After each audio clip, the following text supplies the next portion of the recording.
dawn's early light, what so proudly we hailed at the twilight's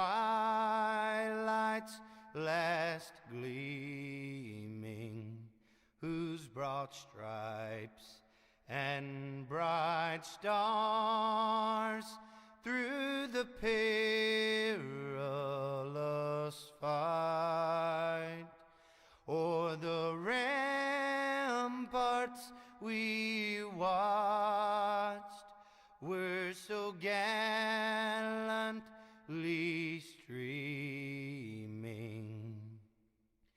and the rockets' red glare, the bombs bursting in air, gave proof through the night that our flag was still there.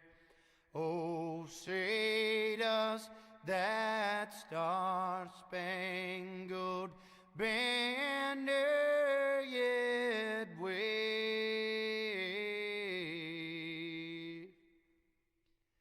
o'er the land of the free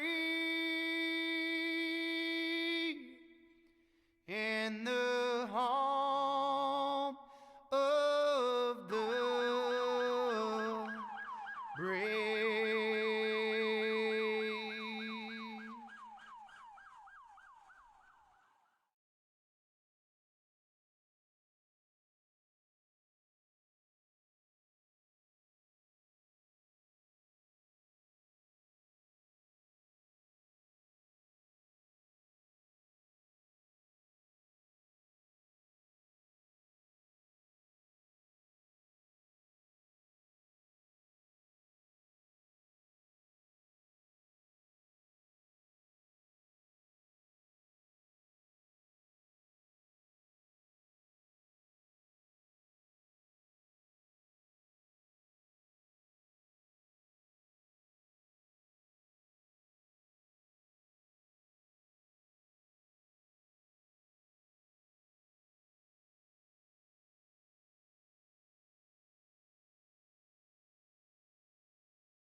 Good evening, race fans, and welcome. We are live tonight here, well, kind of my backyard here, Charlotte Motorspeedway.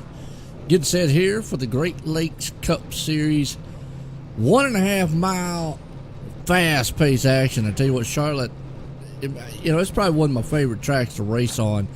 I don't know, it just really is a, excuse me, folks. It's just really it's an enjoyable track, and a lot of guys on iRacing really love this place. I mean, it's really popular. It's obviously it's one of the free tracks. That's probably why it's really popular. But it's such a track that can be easy to get around, but then again can snap out and bite you. There's some characteristics here on this place that after a while you just kind of get it. But once you get in that groove here, man, it just feels so good to race, and can become one of those hard to pass tracks. But as time goes on, you can get around guys here. I mean, it's not like you're kind of stuck. So either way, we got the sponsor on board here tonight. We were just looking them up here and talking about them. Windshield Deep here. They're check them out at windshielddeep.com. Podcast out there. They do mostly podcast stuff. I know they're on the Facebook side of things. Looks like they've got one broadcast out there, so I really didn't know much about them, but nonetheless, coming on board here tonight, sponsoring the race for us. Got to appreciate that. Love it. As we're gridding these guys up and getting set here to go racing. Alex, man, I tell you what, Saturday night racing, but boy, we've got some big track fun to deal with. Yeah, we do, man. And talking about seeing some exciting racing, could you do me a solid and sauce the thing up for me? Oh, yeah. I was like, give him a second.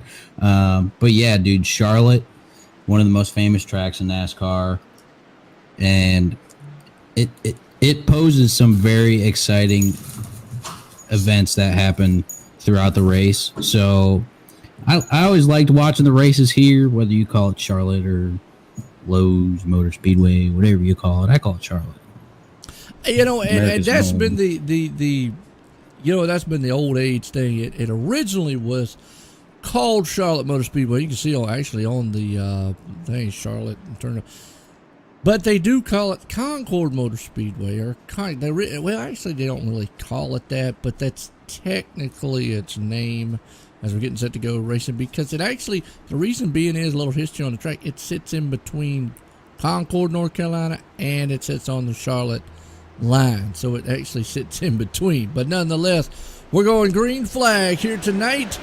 We're just going to stick to Charlotte Motor Speedway and be done with it on that one. But off into turn one, they're going to go 2x2, and for the most part, you're going to see some side-by-side racing with these guys. New package, new deal. I know we talked about week 13 stuff here, Alex, just to get you a heads up on some of the things. Week 13, obviously, it's what we're in right now. It started this past Monday or so forward, Sunday, and they do a build. You already see right there, 17 get a little loose. And that happens on this track. You get very loose going in those turns down low early on. Now, later on, it can tighten up on you, but you can get that tight, loose feeling. But back to what I was saying on the week 13 deal, a lot of these guys, what will happen is iRacing will bring a new build out, or that's when they do their new builds. Like, they'll bring new cars out. For one, the biggest thing was this time was Bristol Dirt. They brought that out. I think they made some changes to some damaged models. They did bring out a new super late model, the newer one that's in real life. And they obviously tweak and tune some of the things on the tracks and some of the tire models. Some of the things that we physically can't see, but these guys on the track could feel. Nonetheless, and if you got out there and drove yourself, a lot, you would actually feel the difference.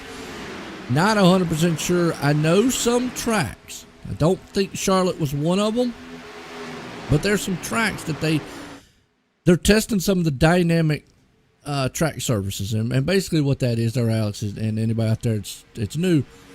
Basically, what that is they use a dynamic track. Obviously, the track heats up throughout the race, cools down, lays rubber down. That's just real life stuff, and it affects how these cars handle. Well, they have a tire model supposedly here at iRacing that mimics that, and actually the track's supposed to mimic it too. I think it's some of them they've multi-grooved to be able to do some multi-groove racing is what they're wanting to do. So kind of neat things every week 13 they do. So there you go. Yeah, I like that concept. How they're, to me, that's kind of I don't want to call it preventative maintenance, but kind of is. They're just updating stuff and trying to keep things up to date and throw these little changes in. as right there in that shot, you see Jacob Bransky back in his hippies chippies car. Yeah. Psychedelic out there a little bit. He's got a little heads up from, looks like Eric Kemp right there is all over his back bumper.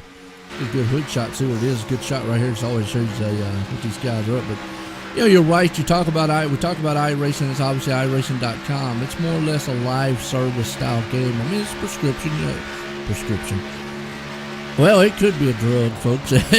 But, for some, it could be. There you go. You're right, man. And some of these guys take it very, very seriously. Rightfully so. I mean, because you subscription, let's say that is subscription based. You do pay every month, and all these tracks and all these cars you pay for. I mean, you get a certain set of cars and tracks that are free. Charlotte, I think, is one of the packages you do get. So you get a couple of them when you first start to kind of get your feet in there. They have like a rank system. I mean, folks, go to iRacing.com. Got all the info there, but you know, the old thing about iRacing is the money aspect. Why a lot of these leagues and a lot of these guys, and even with the broadcast stuff up here, you know, hey, if it wasn't for iRacing, we wouldn't be able to do what we did, and you know, maybe be able to have a dream to see some great racing we're seeing right here with Eric Kemp and Scott Stewart Jr. These two guys, man, beating it up in each other. So, and then to bring the fans along with us, and that's awesome. But look at Daniel Nanny. We'll take the lead now. The middle high groove will come in on this track, but I'm going to say you still could utilize that low line at times. The thing about this place is you'll get real tight coming out of turn 4 if you try to go down low with it. Yeah, I feel like this is the second or third race that we've been on where I'm like all the highlights that I'm seeing and stuff that I'm seeing on like YouTube or something that pull up in my YouTube or my Facebook watch, like my video thing, is somehow always the track that we're coming up to. So talking about that high middle groove, usually that's where I'm kind of expecting people to kind of be running to get some good stuff as we're going through the front stretch. I love the front stretch here on this track, by the way. I always thought this front stretch was super cool. It's pretty unique, I think. I don't see a lot of other tracks that are like that. That's why I like it, though. But Elliot Henderson coming up, giving Nathan Nicholson right here a shot at second place. He's going incognito on us again, this time not with the name, but with the car. So he might be repping his new gig he's got rolling for him. So, but this is some good racing so far here at Charlotte. I always like this racetrack again, like I was saying, as you see Elliott now diving up top. Or you can't really dive. Yeah, he's got a nice looking machine out there tonight. Yeah, maybe that's with his new gig that he just got on board with, which is awesome for him.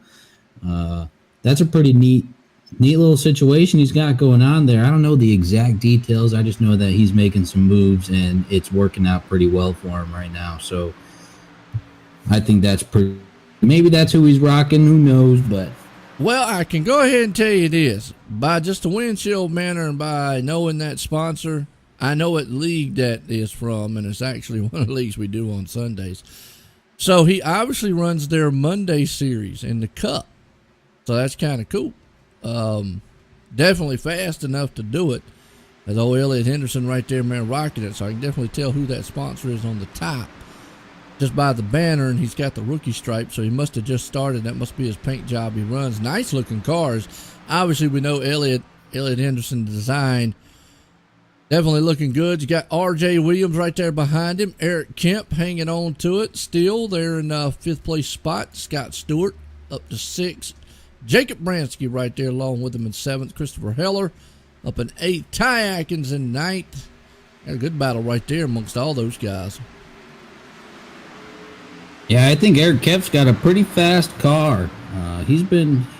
He was a little back there in the lower part of the top 10, but he kind of was coming through. It looks like Chris Heller is securing that pass with Jacob Bransky, bringing that other guy with him. So, but I think Eric Kemp's got a pretty quick car here tonight, and he's just got his hands full right now. You got to pick and choose where you want here on this track. Like I say, you can get some good racing throughout. Once you get up there and get some tire wear on it, you kind of just do your own thing there. But see Ty Aiken hanging on to 7th, Eric Kemp right there, like you said. Now he dropped it off to 8th, and that can happen here too. You lose some momentum, get caught down there low, because actually it looks like that preferred line's usually the middle lane. You want to kind of arc it into these turns, and you'll see a lot of these guys do it. I say that. Now, you got to understand, last time I raced on this track on iRacing, so it's been well over a year, so a lot of the track surface could change. I know it. From watching right now, it doesn't look too much, but I am seeing some of these guys are able to travel up a little bit higher on the track than what I'm used to seeing and make it work. I'm used to seeing maybe that middle, and you kind of arc it in going into the turn. You kind of go down low, let it glide back up high. But these guys look like they're kind of able to take it in a middle high groove there. So maybe they got a little more, surface on this track now than what it used to be. But they're 3 wide. Yeah, I was thinking the same thing, just because, like we were saying earlier, usually that middle high-ish groove, but now I see guys just riding the wall through the turns pretty much, and it's working out pretty good for him. Like Chris Heller, a good example up there, as he was passing Eric Keff when we were talking about him, he's riding up top, and now Bransky's off the pace. Wow. Giving him a little love tap on the wall. Well, that's what I was talking about earlier there, Alex. When you come out of turn 4, that wall can actually snap out. And I do know that. I am noticing a little bit of different group. Been interested if we get a caution, maybe we can move one of the guys up here, maybe get a word with them, because it does look like that groove has changed. Obviously, after a while, you're probably going to see a lot of single files. You see everybody single file now. You'll see passing like this. There'll be single file for a lap. Then you'll see a little group here and there. And that's usually how the pass goes right there that Jacob did. We'll dive down the inside, pass made throughout the turn. Maybe a little crisscross action here. We'll see if Eric Kemp can get him back, because momentum plays a huge part here at this place. Yeah, I always like bringing momentum into the talks, Joe.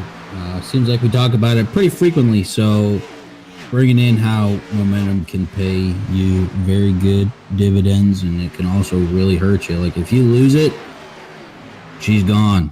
Absolutely. And a you've track got to like this, get her back. Well, most 1.5 mile tracks, really are like that.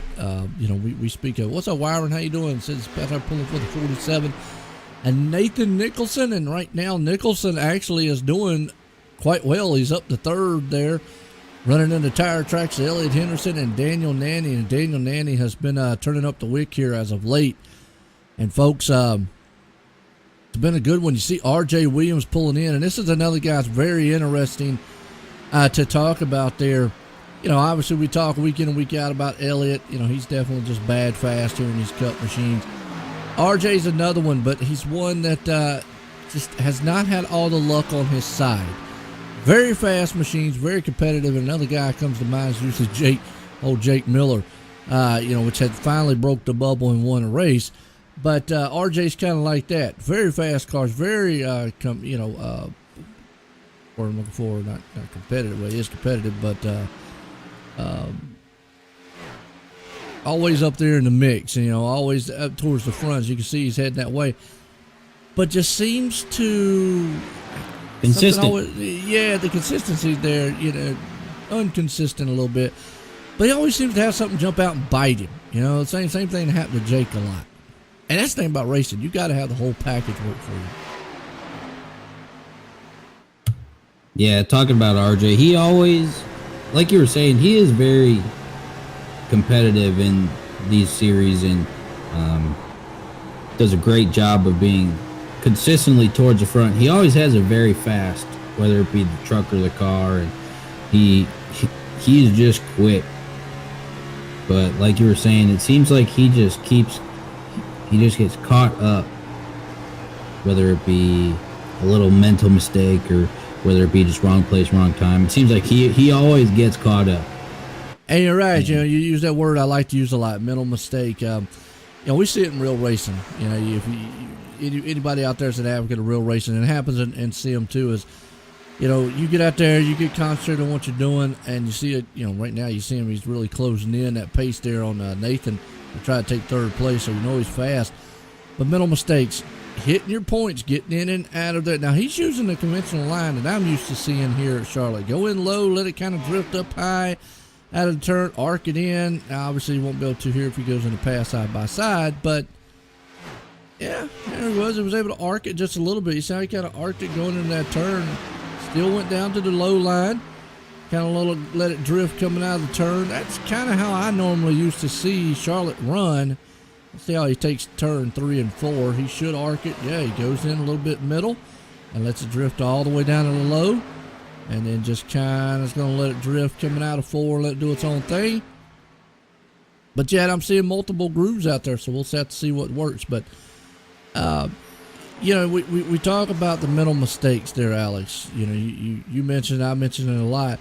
You've got to hit your marks on the track. I mean, right now you see RJ's going to work over Elliott very hard right now. But hitting your spots on the track, your braking points, your entry points, and all that stuff. And pit road is probably the #1 spot that I could see that is a killer in real life and on sim racing. And right now, RJ's proving why he's one of the tops. I mean, anybody can out there just go out there and muscle on past Elliott. Here's the thing. You'll understand this when I say it here, Alex. Hey, see right there, boy, Elliott had to muscle that car. You got guys that are more aggressive on the short run and guys that are better on the long run.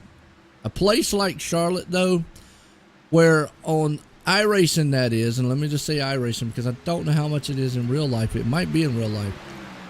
But a lot of the times, you don't use the brake a lot. You maybe crack the throttle in the turns.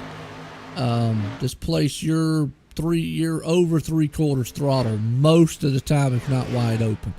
So it doesn't leave a lot of room to make mistakes on the track, or kind of just if you do lose some momentum, you know, gain that momentum back. As we can see right here, what happened to Elliott as he's falling all the way to 4th. And talking about those long run, short run, like strengths, whichever one, sometimes obviously you get those who's better on long runs and those who are better on the short runs. And looking at this, we have our first caution. Caution out. All right, let's see what we got here. Dwayne Beverly. Let's go back and watch what happened to Dwight, excuse me. Oh, slams the wall hard. A 10 does. There's another one involved in it, and they come back up. This is not a self-cleaning track here, but let's go back and see if we can get a little further view of what happened back here amongst these guys. They're back there. You see Dwayne. Actually, it started in front of him. He was kind of a victim, I think, of wrong place, wrong time type of thing. Let's see. Oh, McDonald car bounced off the wall, got into the red machine down there. Not sure who that is because it didn't. But he's hanging on to it. Oh, then he just got tapped. Maybe the car behind him just kind of checked up a little bit. And from there, came together. Ouch. Yeah, I was good. They don't got a fast fix tonight either, from what I'm seeing. I like that. You know what? I like that. I mean, this is the Cup Series. This is their main series. Let them have at it. More like the real racing. I do got some other little info. Bring it up real quick. Brandon Berkuski.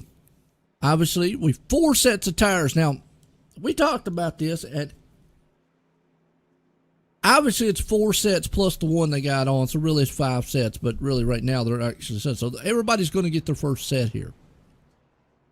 Won't be a big deal if it goes long green flag runs. Not a big deal at all. Because 40 to 50 laps, 40 to 45 laps is what they're saying fuel window is. So it shouldn't be that big of a deal. As you're going to see right now, RJ's going to lose some spots on pit road, and we'll talk about pit times here in a minute. But nonetheless, back to 4 sets of tires. Everybody's going to take a set right there. So that's going to leave them with 3 sets. I like that in a 150 lap race. You know, we call some other series that, you know, they give 3 for 150, which really brings in the strategy of things, because I like that. You bring in the strategy of your league. And if you're, you know, to me, the Cup Series should be your top echelon of guys. It should be the best of the best in your league. That's my feeling on it. And you got to bring that strategy along with the quickness there. And we were talking about pit times. I love talking about these pit times because we're just talking about mental mistakes and all. So I don't want to get too long-winded on it. But we just saw right there, RJ came in. He was running second. When he comes out of here, he's going to be running in fourth. And let's see if his pit time here. Remember, there's two numbers here, Alex. They really don't talk about the one. You know what? I might need to really watch. Well, I watched them, but every time I watch it, they don't really talk about this other number on pit stops. I don't know why, because it is a very important number. Obviously, the pit stop itself is very important, and RJ had a 1493, and Daniel Nanny had a 15.0 pit. So you'd be thinking, what? Hey, last time I did math, 1493 was faster than 15.0, right? Absolutely. That's what I'm thinking. So I'm sitting there going, why in the world would RJ have lost the position? But here's where the kicker is. Now, again, when you hear this number here that you don't hear in real life a lot, and I'm kind of glad I got the statistic here, so the statistics so I could share it. This is how fast it takes them to get on pit road all the way down to their pit box, their actual pit stop time, and then off pit road all the way down to where they cross the line out of the pit road. This is what the total pit stop time is, or pit road lap time is. And Daniel Nanny had a 44.58. Remember, he had a 15-second pit stop. But RJ had a 45.33. So there is where he lost his time. Somewhere getting on pit road to his box and off out of his box off pit road is where he lost the time that he made up on his pit stop itself. He made up, what, 7 thousandths on his pit stop, but then lost 3/4 of a second total. Yeah, so there you go. That's why he dropped all the way back. But I hope everybody got that mapped out, Pat. Appreciate it, Alex. But that's kind of how much that's racing for you. We racing is made up of nothing but inches and very seconds and milliseconds. I appreciate everybody out there. We got Austin, Patty. What's up, Patty? Patty Heller. Alex says, go Daddy Heller. Okay, I'm a little confused. It's Christopher. And I got to say, Patty's got to be the mom. Or she's the wife. Let's say it that way. I know Christopher's dad watches a lot, so hopefully he's still out there watching. No, I hope I'm saying wiring right. Hope I said that right. Hope so. He's out there talking about 40 to 55 lap times. Tires last. Yeah, tires last. Fuel might be the problem. A lot to see. So green flag. We're back racing. I better quit talking so much. Oh, Alex gonna get bored over. No, I'm just listening to you, man. No, what I'm noticing though is we got the Mustang back. We didn't have the Mustang on Tuesday, so I noticed that. Well, that's right, trucks, man. Of course, they don't make a Mustang truck. Oh, you're talking about the pace car. Oh, yeah, the pace car. The pace car. My bad. Yeah. We're thought you meant on the Johnson. Of course, we got the Mustang out of. Last time I checked, Ford wasn't in development of a Mustang truck, but hey, you never know. They got an SUV that's called a Mustang. Yeah, we talked about that.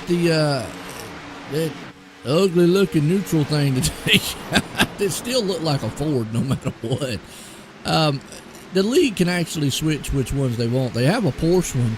They have a truck too. Most of the dirt guys use a truck, but the Porsche one usually for road guys. But tell you what, here, look at this. RJ, is he saving some tires or something here, or what? Because man, he's falling off the pace.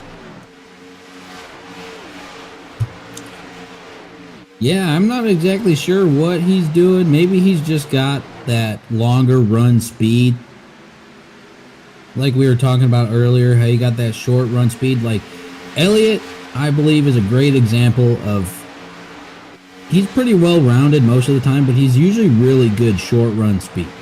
He's usually awesome on short runs, and that's why he is putting that little in the position that he's in now.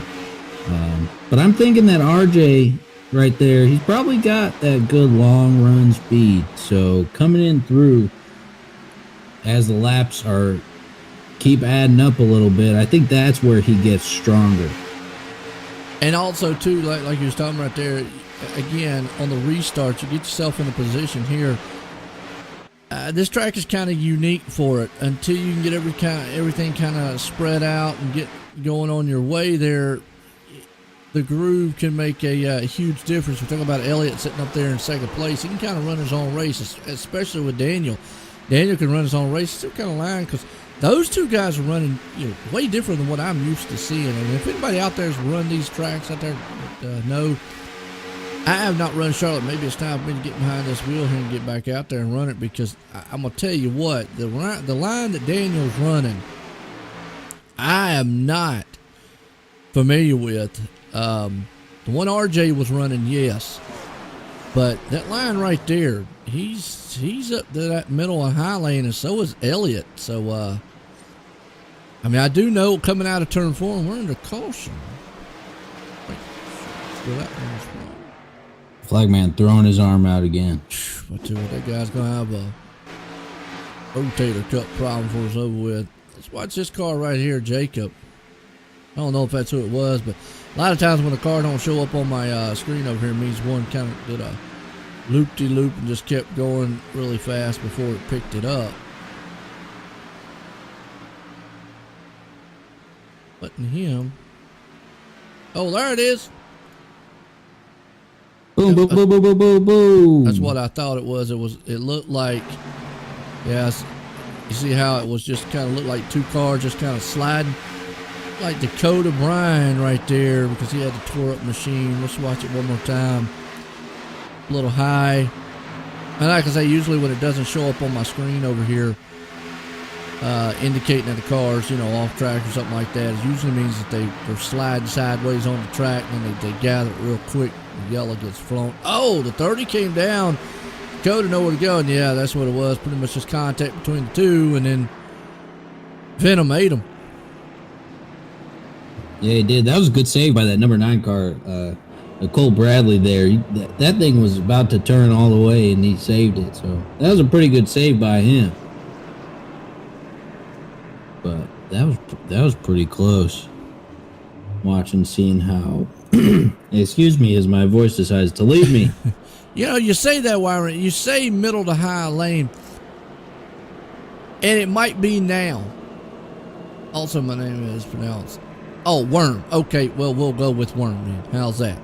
I don't know why I'm saying Wyron. Worm's easy. Worm's easy. All right, appreciate it. I see that now, middle to high. Used to me, like I say, when I was racing, but hey, that's been about a year, well over a year or so. I've been out here. A lot can change on the tracks. Used to, like I say, the way RJ was running it, you diamond it in, kind of in the middle, and let it glide down low, and then let it kind of scoot up the track a little bit. So, yeah. Worm out there says Mustang pace car. Yeah, we were talking about that earlier. What's up? There's a Friezo. I hope we're saying that one right. Friezo. Yeah, Friezo. Frezio? Frizio? Yeah, it could be Frezio. I'll let Alex handle, man, the hard names. Yeah, I like taking a crack at those, whether they get absolutely butchered or not. You're more educated at it. You say, I mean, I don't know. Have you ever heard me on some of the names that I've seen? I mean, holy cow. Really? I have. I point, can't even say the way I want to say, but anyways, last night doing a race. It was this morning, my bad. Doing a race, dirt race. Name was Bryce. I called him Bruce the whole entire time. So, there you go. And I don't know where I got Bruce at.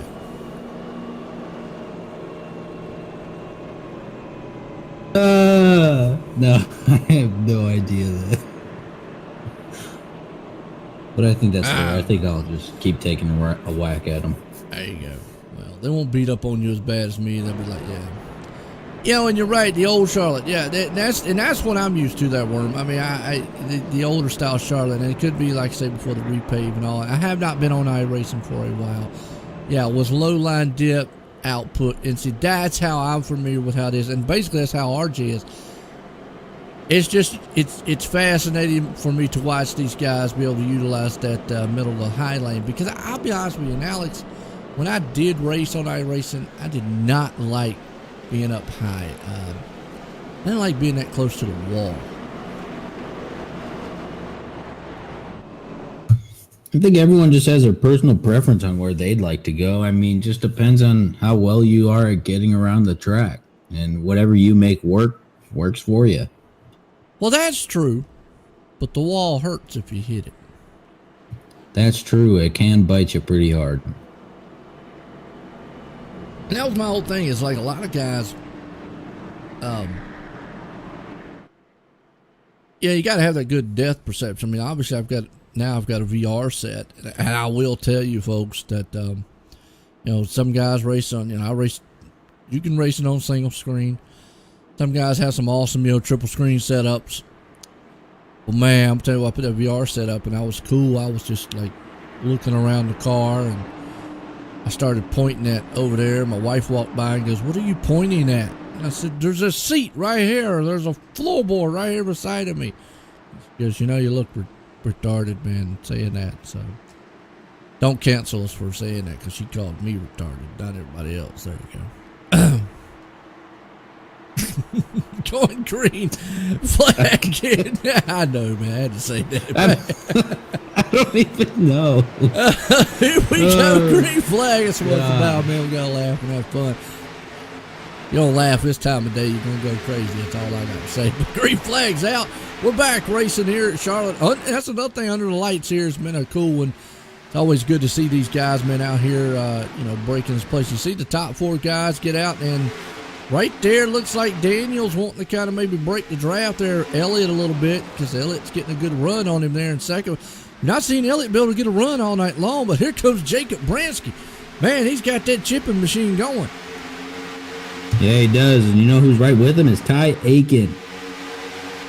He's been quiet this evening so far, but here he is in fourth place right there on Jacob Bransky's back bumper right here, looking from his helmet view. He's good usually shot. Pretty consistent himself. Tell you, that's going to tell you how he's going to work job. that wheel. Show you right there. Really smooth. Not really yanking the wheel. Not really jerking or anything. Really smooth going through the turns there, Alex. Now he's going to try diving on the inside, getting plenty of room there up top. See, that's the line I'm used to seeing a lot of. Not going to be able to let it scoot up coming out of the turn, because it's still side by side for right now. Good battle there for third, though. Yeah, and that's what I'm kind of expecting to see, is some nice hard racing going on with how, because sometimes at a track like this, it can be a little difficult to pass. It just depends, especially if you're super even and say you get that fall off with the tires and you just even out even more. It can, I feel like I just said even like 48 times in that 2 sentences. But anyways, well, it's even. Yeah, and it can make it a little difficult to pass here on this track. Like Ty and Jacob and Nathan right here are still right here with each other, and they're running pretty much two different lines. I'd say pretty much two. You got about 2.5 with Nathan Nicholson right there running half a lane under Jacob Bransky, but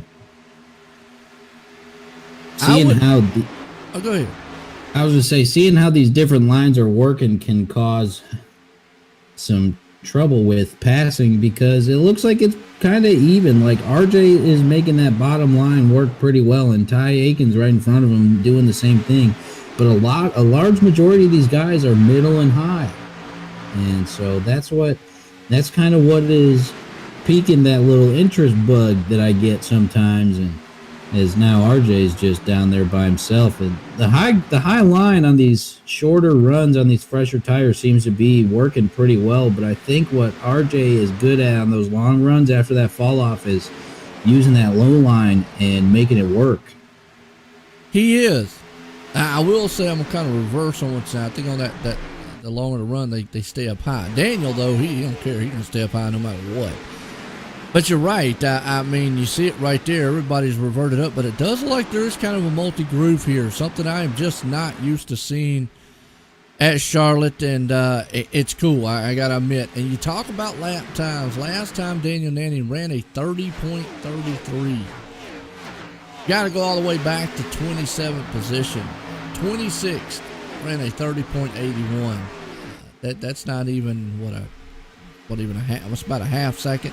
And you can tell right there from where Daniel is all the way back. I mean, the field's pretty much still under a blanket. Yes, they will get spread out eventually, but you're going to see small battles like this right here. And right now it tells me there is a multi-groove here. But I think the tires after a while, something we haven't really talked about much of, I think the tires right now will prevent them from utilizing the multiple grooves for extended a period amount of time. They can do it for a while, but after a while they're going to have to, settle on, do you want, like you said, middle high or the high groove, or, stay committed down low. RJ looks like he likes the low line. Daniel right now looks like he's loving that high line. Yeah, as now RJ's I was about to say he's kind of running up high, and as I'm about to say it, he's just like whoop, right down to the bottom. Oh yeah, but yeah. He's making it work pretty much wherever he's at. He's got a strong car here tonight. He's now side by side with Ty Aiken right there, and Chris Heller too, and then number 11 machine right there. Get a kick out of his picture on his thing right there. Looks like it's beating, staring somebody down or something. Well, he won that staring contest because I blinked like 4 times. There you go. Still, Daniel is the man out front. Now, a place like this at Charlotte could bring out a first-time winner. But you see right there, RJ already, that's what he wanted, to get past that pack so he can kind of run his own deal.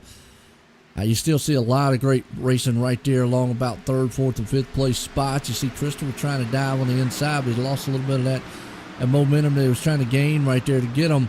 Still, I think that middle high groove is the place to be for the moment. RJ's the only one making that low line work.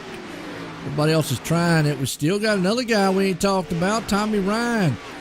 Tell you what, keep your eye on him. There's another one that's bad fast. He'll get up there as long as he doesn't have anything happen. He slowly but surely has moved his way. He's up to 6. Now he's working around Ty. If he can't take that 5th place spot from him. And like you were saying, Joe, about how you got some pretty exciting battles going on with, you got Tommy Ryan and Ty Aiken right here. You got RJ and Jacob Bransky right in front of them. And you got, you're not really battling up front. Daniel Nanny's kind of just taking it. And I think Elliott's just kind of trying to stay up there, not really give up anything, really gain too much. I think he's very comfortable where he is. But you can see, as we see throughout the pack, you got some nice battles going on here and there as Ty gets the best of Tommy Ryan right there, but we'll see how he keeps chipping away at him if he can make the pass right there for that. As we got cars around, it looks like a couple cars going. I don't see. Now there's a caution. Right there it is. And we got one upside down. Let's go back on the caution here. James,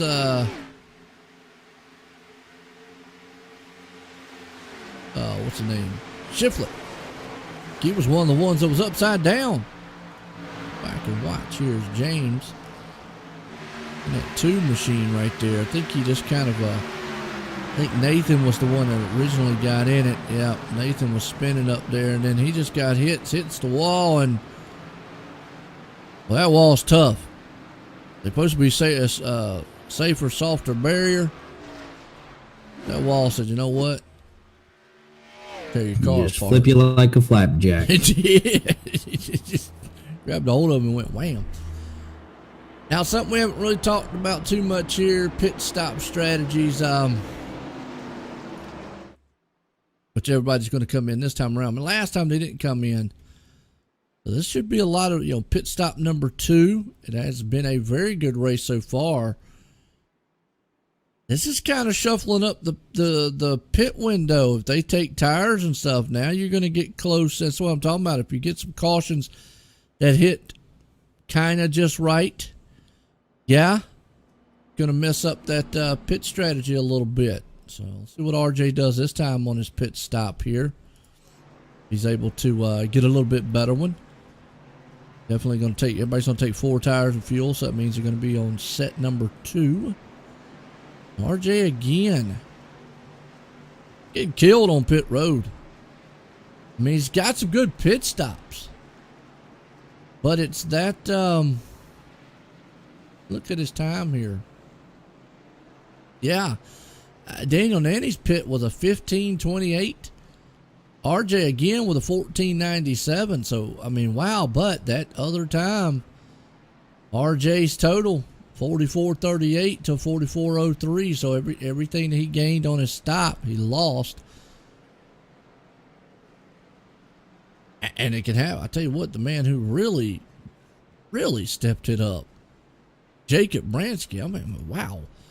Now his pit stop, he needs to yell at his crew a little bit. That was a 15:60. But his in and out time here, Alex, 43:53. He was over a half second quicker than Daniel. If his pit stop would have been faster, he probably would have had the lead. Yeah, that is quick. First you said about the that 50 63 or something like that. 15:60. Yeah. Them guys fell asleep on some lug nuts. Yeah, they did. But his total time, that's pretty quick. Definitely made up for it and then some for him. Sorry about that, but I'm tell you now, that total time was quick. Elliot Henderson laid a 42:42. I don't know how he did that. Yeah, now his pit stop was 14:77, and that's big reason why he's out here now. Brandon Perkuski took 2 tires. This is a track that used to be able to take 2 tires, and it would benefit you because this place would get tight, and obviously 2 tires will loosen a car up. Again, from what I'm seeing, it still does look like this place is a little tight if they're running that high line. If you're wanting that car, man, to rotate a little bit and you feel like it's just up there on that wall too much and you want to maybe kind of, some guys like looser cars. 2-tire stop wheel. The flip side of it here is even though lap times, and again, this is just kind of what I'm seeing and kind of what I've known in the past, because I definitely could be wrong, because there's always a flip side to the coin there, Alex, is with the lap time so close here, the 2 tires could work, but then again, usually the 4-tire guys will overcome. But man, I tell you what, look at Christopher Heller. How did he get up there? Oh, he didn't pit. I was about to ask you, did he take 4 tires? No, he didn't pit. Him or Nick. Now, here's where. Now, it's a gamble right now. It's a gamble. But it's a gamble that could pay off at the end of the race. If this race keeps going at the pace it's going right now. Let's throw out some scenarios here real quick before we go green. If this race goes like it's been, where they've got 20, 30 laps or so and a caution maybe fly or something like that. If he keeps going on that pattern, Christopher and Nick, this could help them out because it's going to give them one set more tires than the other guys out there. More tires, but y'all get the idea. Right now in the short run, though, if it goes long, it might not be because they're pretty much going to be sitting ducks where they are. That's the only time you're probably going to see on this track anybody coming through the field if somebody's got older tires, newer tires. But nonetheless, Christopher's going to be the man out front, and you see old dog coin himself right there, Nick. And they're going to be able to probably hold up front for a while until guys like Elliott and them are able to get around, let's say Brandon and so forth. That is the one good advantage of this place. You know, you'll be able to maybe at least lead a lap or something. So keep that in mind if there's 5 to go and a caution flies or something like that, or 10 to go. You're able to stay up, but look at Elliott. Short work with those 4 tires. He's pretty much able to put that thing anywhere. Christopher's in a wall. Hold on to it.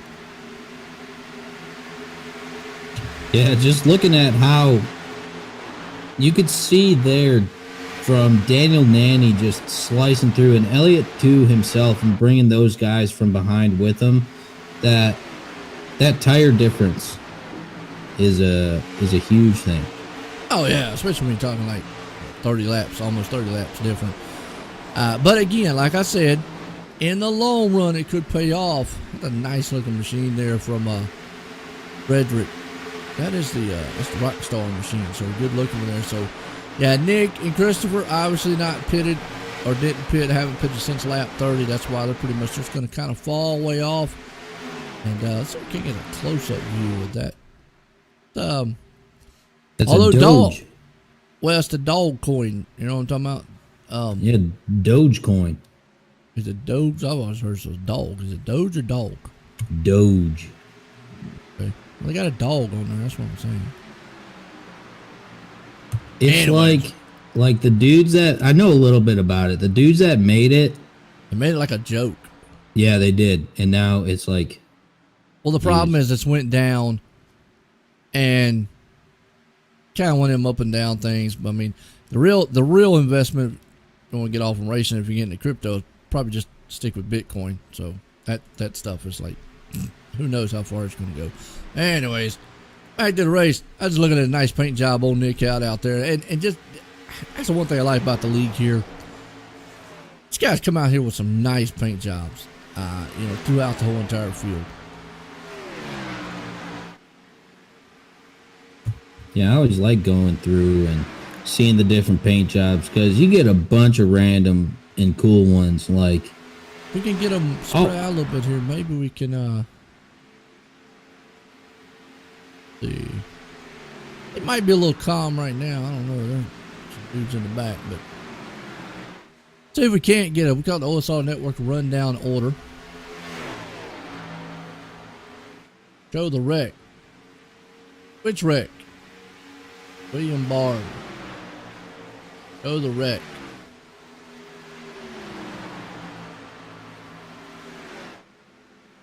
Well, we did show the wreck.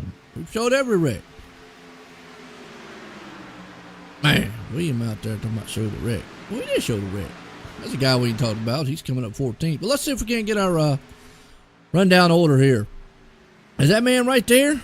He's drinking some sodas while he's driving and looking pretty slick so far all night long. Daniel Nanny's been out front. Pretty good right there in the 45 machine. Elliott Henderson got a new ride out there, and he's got the, looks like G Sports Gaming, Motorsports Gaming. Nice looking paint job there from Elliott Henderson running in the second. Jacob Bransky back in his hippie chippy machine. Psychedelic colors right there. Kind of spot off for the nighttime. He's got trouble hanging right there. Ty Aikens, who right now is in fourth, but he's trying to get that third place. Tommy Ryan's another guy here with the Snap Mobile shop. I'll get that right. Usually say .com, but it's .shop machine. Nice looking paint job. Tommy's up to fifth. We've got a good battle going on here for 6th and 7th. As we always see, RJ Williams trying to move up there. He's been kind of up and down throughout the field here. He's going to probably see if we can't straighten out those pit stops. Right now looking good in 6th. Frederick Clemmings, talked about him. He's right there in 7th. Jacob Manning, track racer. That's the got a little bit of damage on the front. That might hurt him aerodynamically a lot here at a track like this. I mean, it is a 1.5 mile, so you're definitely going to need all that aerodynamics you can. Scott Stewart right there, Jr. behind him in 9th. Randy Yoakum, there's another one. He's a teammate there to Tommy Ryan. Both of those guys do run in that Trans Service Cup, as always. But Randy Yoakum right now, hopefully he doesn't run into too much trouble. He's up to 10th so far. Matthew Durr having a good run in the Gatorade machine. He's up to 11th. William Barr, we were just talking about him. And William Barr was out there talking about show the wreck. I don't know what wreck he wanted us to show, but we showed them all. But usually we call him Mr. Consistency because, man, every time you look at it, he gets up front. Right now running 12th, looking good. Josh Cottle right behind him. Like TA Academy. Nice looking machine he's got there as Josh is up to 13th. Lee Tankerson. Tankersley. We'll just say Lee Tankersley, I think is what we say. Yeah, we'll just say Lee Tank. I will leave it at that. It's always kind of cool. Got that green and white machine. Fanatic. He's up to 14th. Hunter. Got a new paint job. Used to seeing him in the Lowe's machine a lot out there, but he's up to 15th. Scott hanging on to the 16th place spot. Got a little damage on the nose. We'll see if we can't get that repaired a little bit throughout the race and get more positions. Jeff Johnson, McDonald's machine right there, unfortunately in 17th. He's hit the wall a couple times, unfortunate. Christopher Heller, he's back in 18th.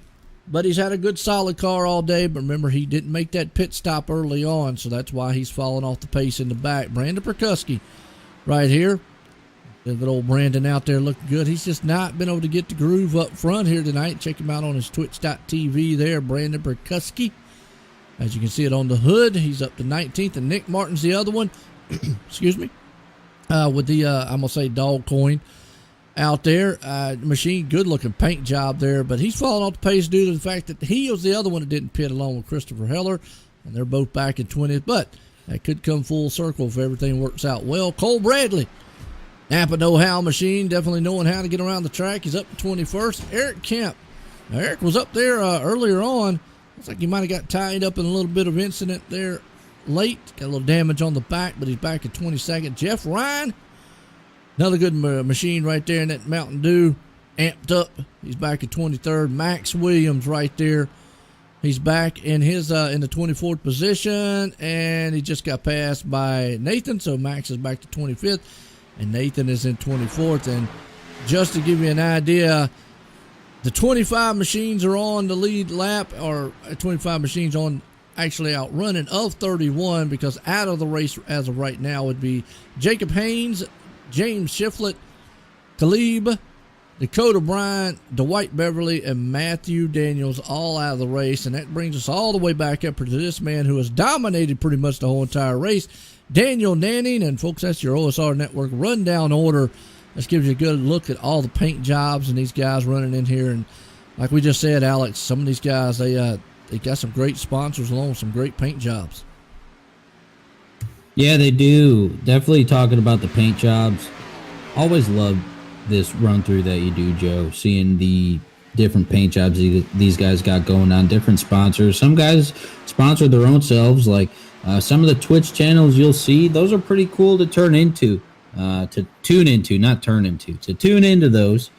And you can see what it's like throughout the race from that driver's point of view for the entirety of the race. Some of the guys do it, some of them do other things with it, but I always thought that was a pretty neat thing. Like some of the guys that have those on there, I'll tune in after the race and watch the rerun of it from a driver's point of view. I always just thought it was super cool, and to see all that. Granted, I am not held accountable for the communications that happen on those, so be wary just in case. But it's always pretty neat to see that kind of stuff. And like you were saying, though, Daniel Nanny has just got this race, and he is sitting pretty. He charged back up front, and seems like he ain't got nowhere to go, but even farther away as he's trying to get about half a second or so gap from what I'm seeing, right? About half a second right there. He's got a pretty good gap. Elliott. Yeah, he's got a very good gap. And Jeff Brown over there on the Facebook side, man, he says, put a VR headset on. I kept trying to lay my arm on the sheet metal in one of the dirt cars. Yeah, it kind of was, it's kind of wild when you get that done. So the halfway through race rundown. Yeah, there you go, Worm. Love doing the rundown. Like I say, it gets to show off a lot of the paint jobs, a lot of the guys who, admittedly, right now we're getting really strung out on this green flag run here. Got to go back here to William Barr, Randy Yoakum, and Josh Cottle before you actually get a good little group. Is kind of nose to tail here, but it's kind of typical Charlotte. After a while, if you can get a good long green flag run in, I think this is kind of the longest we've had so far. Guys will tend to spread out just a little bit, but you're right out there, Worm. Love doing the rundown order. Kind of gets these guys, man, shows off their paint jobs and sponsors out here because we talk about it week in and week out. And Alex does sponsors. And I've had a lot of great sponsors come on board here on the channel. So, and definitely tonight's sponsor. Check these guys out on the web. It's the windshield. Make sure I get you the right one here. I want to get you the right.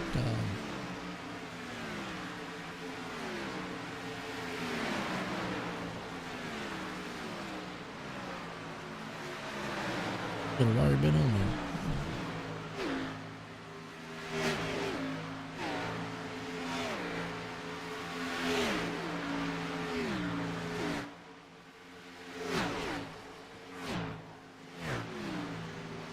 Oh, it's not showing up. We were watching them earlier there, weren't we? Windshield Deep. There we go. Windshield Deep here tonight. Apologize that to them, but the Windshield Deep, check them out on windshielddeep.com. They're a podcast mostly, but it looks like they did one or two some broadcasts here on iRacing. That's kind of cool. It looks like they got a Twitch, a Facebook, and a YouTube, but they mostly do their podcast. And the two guys that we were talking about, go on the website here a minute. We were talking about Dylan Wilson and Landon Huffman. Those two names sound very familiar. So I want to say they've raced in this series. I know they race somewhere. But nonetheless, appreciate these guys coming on board, being the title sponsor here tonight for Charlotte Speedway. I'm just trying, anybody out there in the chat, refresh my memory because it breaks sometimes. Dylan Wilson, Landon Huffman. Name sound familiar, Alex?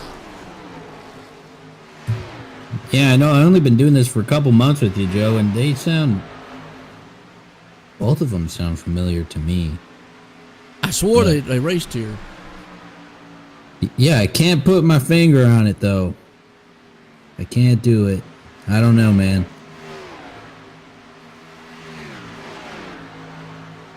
Oh, okay, Worm. Cool.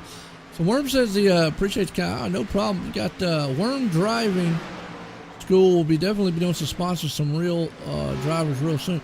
Maybe I need to talk to you about doing some sponsors on the channel. I've had some great sponsors. SimSpeedShop.com, which is one of where I got my button box from the guy. So I've had a lot of them there. So it's awesome. He says he wants to do a lot of series. We've got a summer sim racing driver's education course for up and coming racers. That is awesome. You have to give me some information on that, Worm, there. But maybe we can talk. Like I say, we're here usually 5 days a week. I don't know how long I'm going to do 5 days a week. Because, I'm old. Alex is young. I know he's got a girlfriend. His girlfriend probably yells at him all the time. She does. Get on the computer again tonight. That's pretty much how it goes. Well, I'm married, so hey, man, I get it. It's understandable. I mean, at least my wife is kind of, she understands. It's kind of something that a lot of people, I don't really tell a lot of people, or I don't make it public. A lot of people doing their stuff is, it's years and years ago fighting from, I had a tumor removed in my brain. So this is more therapeutic for me, and it's very fun, and that's where a lot of the names that I get wrong or how I see things and blah, blah. So it helps me. Obviously, Alex, guys like you help me in the booth, and the fans and the viewers out there. I appreciate it. I've always said one viewer, no viewer or a million. I appreciate all of you coming out, and I thank you. Hit the likes and shares. I know the league definitely appreciate it. Hit the follow buttons out there, but Yeah, my wife knows that. She's kind of very supportive. She'll sometimes tell me, "You got a race tonight?" If I'm not saying anything about it, you know. Yeah, we're slowly rolling into that kind of trend over here. I'll tell you that. Oh, okay, there you go. Keep my voice down. Oh yeah, keep her. Oh yeah, she end up throwing a frying pan. Next thing you know, lose Alex the rest of the race. So good battle going on right now. Hunter right now. Yeah, what? If she heard that we were talking about her, she probably. What are y'all talking about? Oh man, I tell you, it's all good times, good times. Hunter right now is working over Randy Yoakum. It's actually a good battle for 12th, 13th spot. One of the best battles out here for a while. As you can see, the field has gotten pretty strung out right now.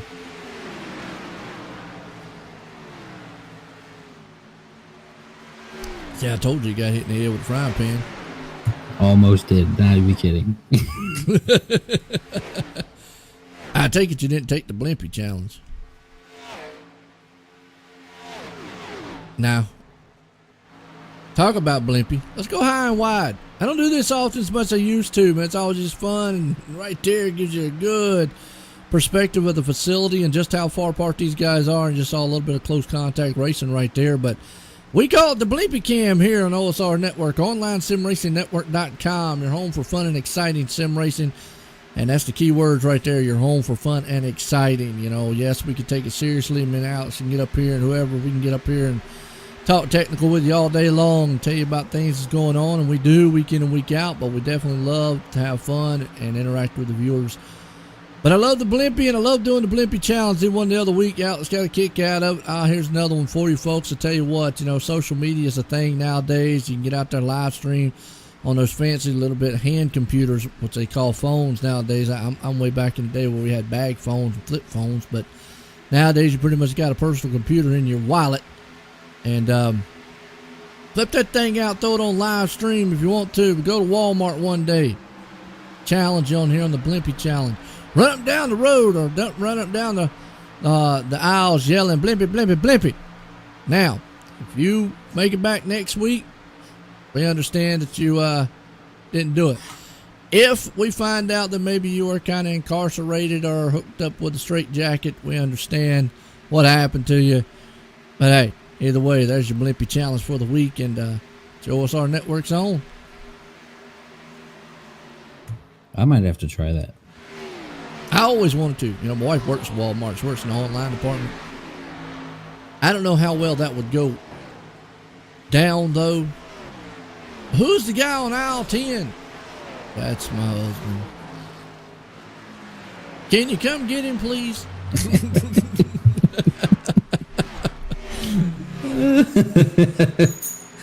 Why is he having a sword fight with the gift wrapping? Yeah. Well, we got a battle for the lead, man. Elliot Henderson has finally got up here to Daniel and is going to make the pass look, well, made it look easy. Daniel going to be able to come back. Nobody's been able to challenge, but you talked about it earlier. Like Elliott held on to maybe having a longer run machine here, but looks like now this is kind of the longest green flag run we've had all night long, and it looks like Elliott has been able to capitalize on it. As Daniel's right there. We talk about it, what lap we're on right now. I say we got pit stop should be coming up here within the next 5-10. They pitted on lap 58, so if they go 40, yeah, I'm going to say within the next 5 or 10 laps, we got pit stops. You can see Elliott, he's walking away from Daniel right now. And the caution. Well, never mind. The pit stops that I was just talking about will be out the door now as Lee Tank in the wall. Let's see what happened to him. Oh, the 8 machine and him. Whamma Bama. Randy Yoakum. Is that Randy Yoakum? Oh, that ain't Randy. No. Yeah. Look like Randy got into the wall. Go one more time and look at it. I don't know if Randy got in the wall. Maybe a little love tap there between them. I don't know if Lee was close enough. Look what happened to Randy.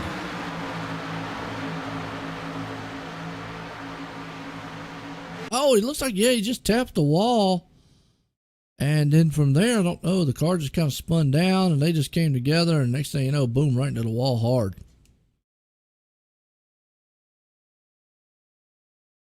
And unfortunately, again, I'll make the point, no fast fix here this evening. Yeah. And, Randy Oakham, I tell you what, good guy there, but, man, he has just had some bad luck. Well, pit stops on here again. We're getting close to that tire threshold here. See the 44 machine there, unfortunately, going to give us a lot of time on pit road, overshooting the pit stop. And RJ just cannot get off pit road, and something is wrong. RJ... Like RJ's getting some damage fixed on that car. Or he's got a black flag and been held in pits. And if he is, that could pretty much... We talked about it earlier. Yeah, it looks like... I don't know. Curious. I'm curious. I am as well, because... maybe he got the scoop that we've been talking about, his total pit road time being a little slow, and he went a little bit faster, but they got him. He does it. Well, there we go. Okay, so that's probably going to answer our question. You see the damage right there on the left? I see it. Okay, that's what he was doing. He was getting some optional repairs done, and that's the time to do it under pits. But unfortunately, definitely going to be a killer here as far as his chances to... get back to the front, which he's only not too far back. Yeah, he's coming back down to get even more optional repairs. That's what he's doing. He's getting repairs done on pit roads, which is the place to do it.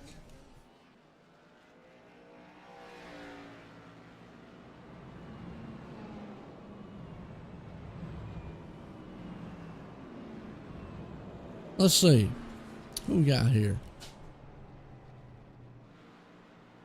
Now, Christopher try to work himself back up here.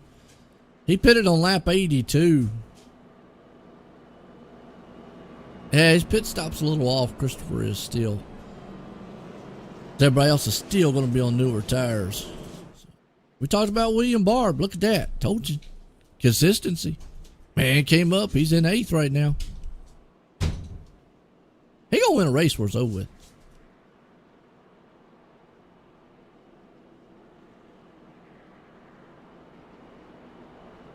Yeah, I see it, Worm. I didn't see it before when it was in pits. When he came out, I saw that on RJ's part. He must have maybe got into somebody when they were, side by side earlier on the track, and we just didn't see it.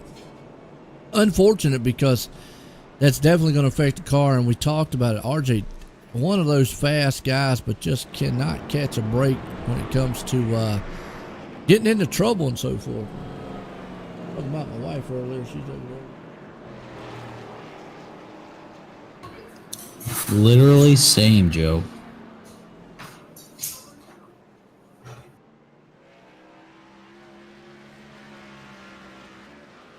She said she's over there cleaning. We were talking about it earlier. So. All right, Elliot Henderson out front. Jacob Bransky there in second. Ty Atkins there in third. Daniel Nanny back up the fourth. He lost a little bit. So now we're going to see. Here's what I like bringing up to. Got guys that dominate out front most of the race, and here's where you usually see how fast they really are. The scenario would be like Daniel. He's back here in fourth. He's going to be marred in traffic a little bit. The first time in any of the restarts, he's going to be in traffic. Elliott all night long has been in traffic on his restart, so he knows what his car can do in traffic and out front. Daniel has no idea what that car is going to do in traffic. He does know what it's going to do out front. So this is going to kind of tell you, do I have a good enough car to get through traffic and go? And that's why I always say, to me, it's better to maybe sometimes during the race not dominate it. I mean, if you can dominate from flag to flag, go for it. But sometimes maybe get yourself second, third or something, just to see what you can do getting through traffic maybe one time. That way, if it does come down to the line, you know what you can do. But let's see what Daniel can do here. The green flag is going to fly. We're back racing under the lights at Charlotte. Yeah, but thinking about that, Joe, what brings to mind is they do give bonus points for the biggest mover. They do. So, granted, I mean, I think, personally, I think biggest mover can probably consistently go to William Barb. He's the only one that really comes to my mind, because I usually don't see him starting up front or towards the front. He's usually definitely outside the top 10 or so, if not even towards 20th or so. Usually between 10th and 20th, I believe, is where he usually starts, and then he just comes up. He's very consistent, like we keep talking about, and he doesn't need to. He's going to. Oh, Ty Atkins Ty. right there. Man, I'm going to tell you what. Almost caught Jacob. Wow. Go back and watch that again. We were watching it live, but man, that, I thought he might have had it saved there for a minute. He came out of the turn, bumps the wall a little bit, and Jacob might have caught him just a little. Let's see if we can't get another.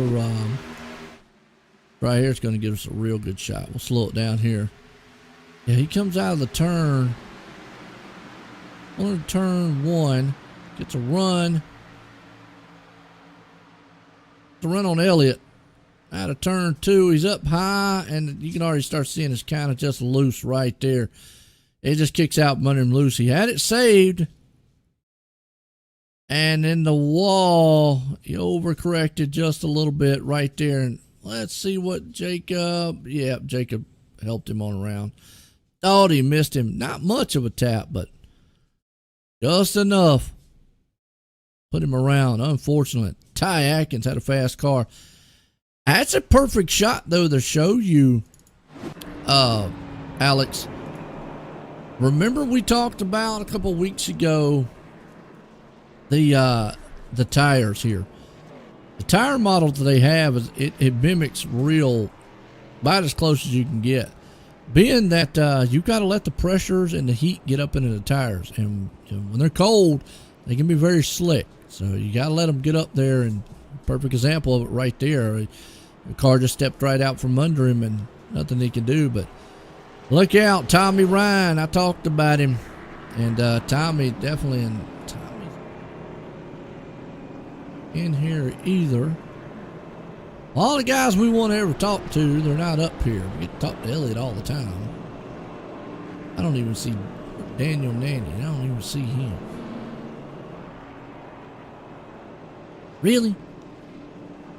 Well, so start getting these guys, man, to get up here in the Discord so we can start talking to them. Or some of these bigger tracks and stuff. Yeah, I was thinking to bring them up here for a quick little thing. Yeah, I mean, you always bring them up, but Daniel's not in here, and Tommy's not in here.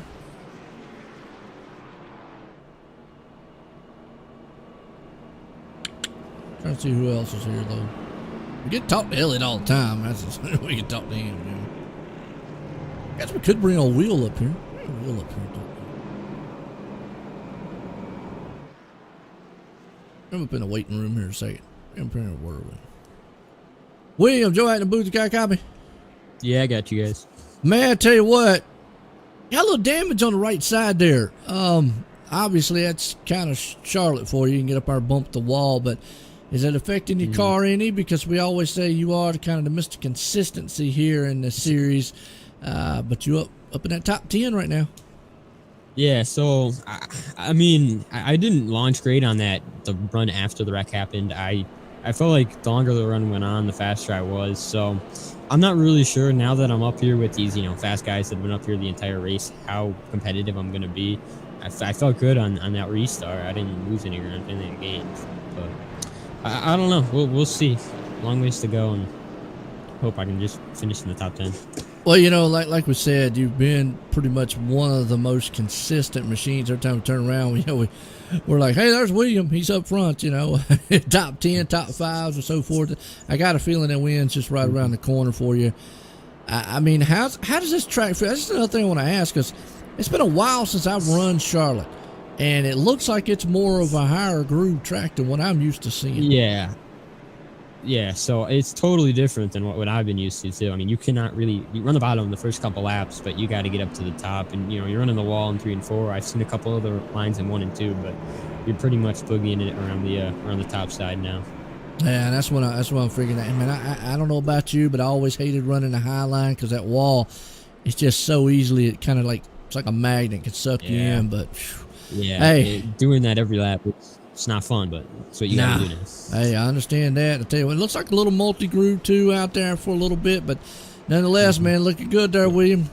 Good luck out there the rest of the race. All right, thank you. All right, man, I tell you what, old split second esports himself getting set to go back green.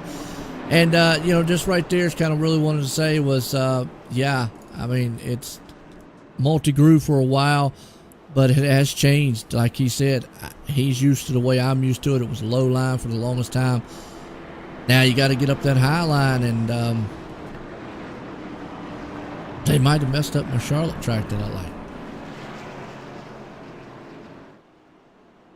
Well, I hope it's not messed up too bad for you, Joe. They running that high.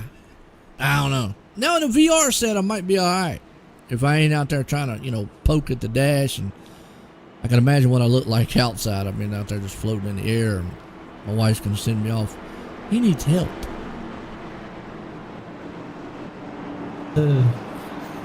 Who knows? Maybe that little VR thing could give you a little tactical advantage over some of these guys that don't got that. It does help a little bit. I've heard some guys say you can. I mean, obviously, get past the motion part and whatnot. So, nonetheless, we're going back green here. Pace cars in. Elliott Henderson, Tommy Ryan and company up front. Tommy, he definitely knows how to get around this track. Guys know each other from the Monday series, and I always loved that Monday series. But, man, I tell you what, Elliott gets a good one there along with Daniel Nanning. So, you've got some 3 top, bad, fast machines. Jacob Manning up there, too. Jacob Bransky, excuse me. William Barr, we talk about William, but he's got that damage on that front. And I think, like you said, once you get to a certain point, it kind of just stalls out. Another guy on the move, though, RJ, up to 10th. He might be able to make some waves up front. As long as William stays tucked up behind someone, I think he'll be all right. When he's going to get out in that clean air is when he's going to have a problem. Yeah, I was thinking the same thing when you were going over the damage with him, Joe. Maybe he'll sit a little bit better, but once something maybe like this happens, he'll be definitely a little bit slower. But we'll see how he handles it and what he does, because it seems like no matter what happens to him, he overcomes it and makes it work. He does. And he's making this line work pretty good for him now, as he's still, it looks like he cleared Jacob Bransky right there.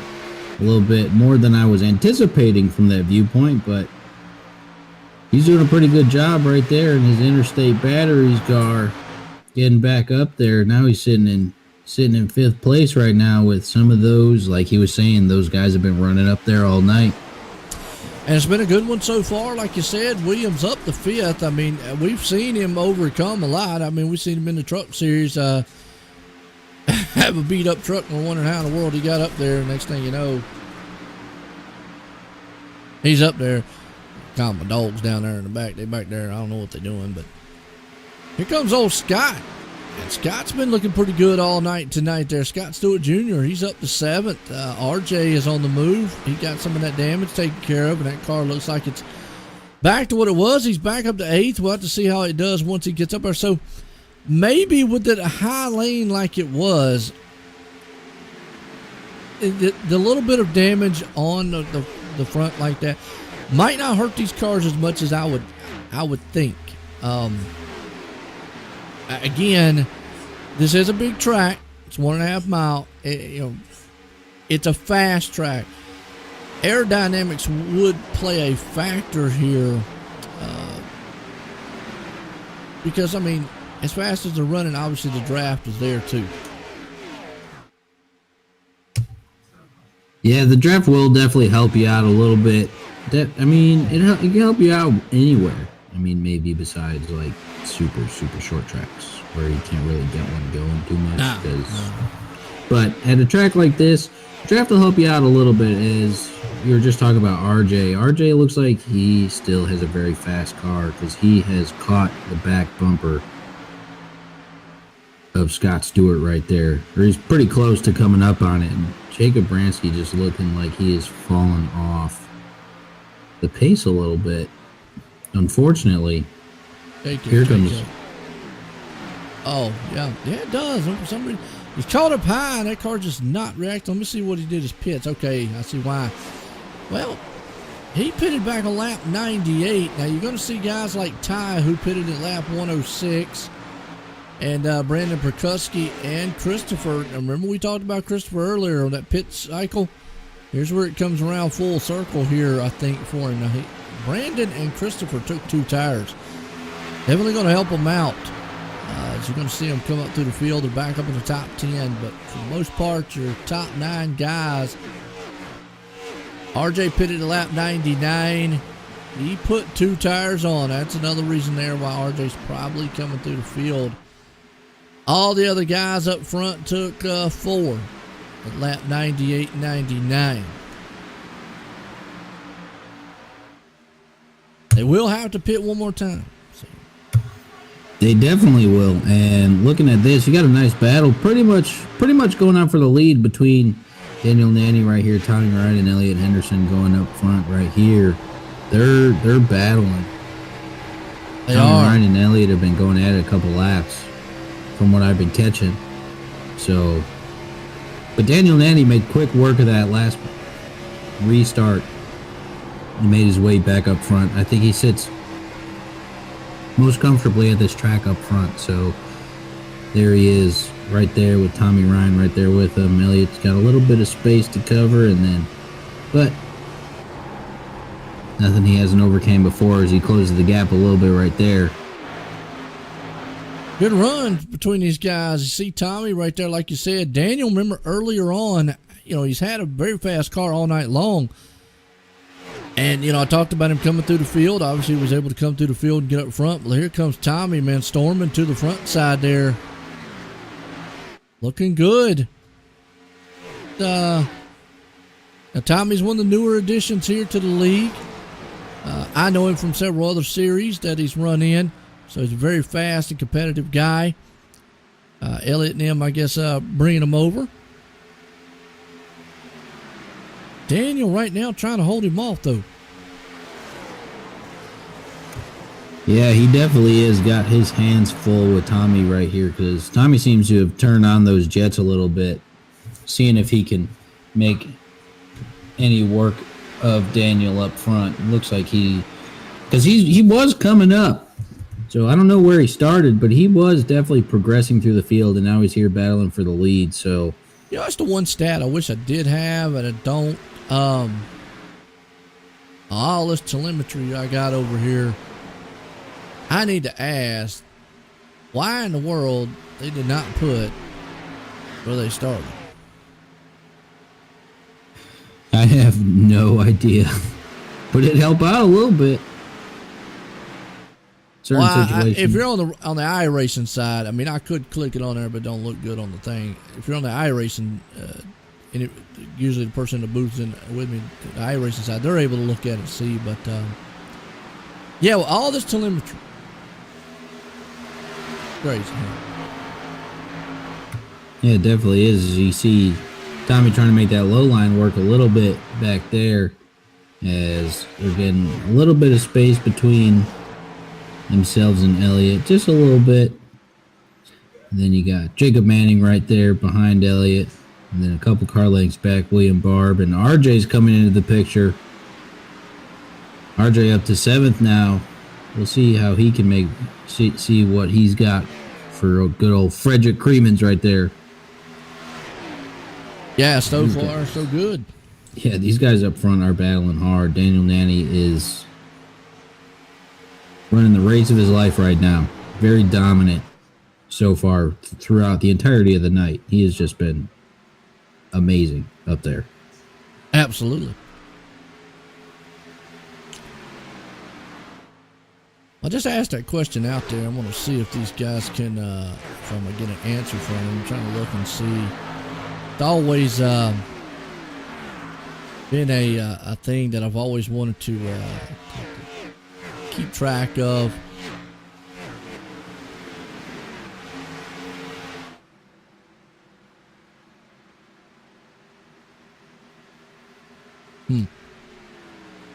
Anyways, you're right though. Tommy's been he's came through the field. I don't think he had a bad start, or it was around maybe the top 10, maybe right out of the top 10 that he started. But he's looked good. He's giving Daniel Nanny all he can handle right now. Let's go back. Jacob Manning looking pretty good, and William Barb's hanging on that 5th place spot there as RJ's been able to climb it back up to 6th. Frederick Crimmins, he gets a little shoved in the back by old Brandon Perkuski right there. Brandon says, hey, get going. Here comes Christopher Heller back up. So that's your that's around about 7th, 8th, and 9th place. Good battle going on.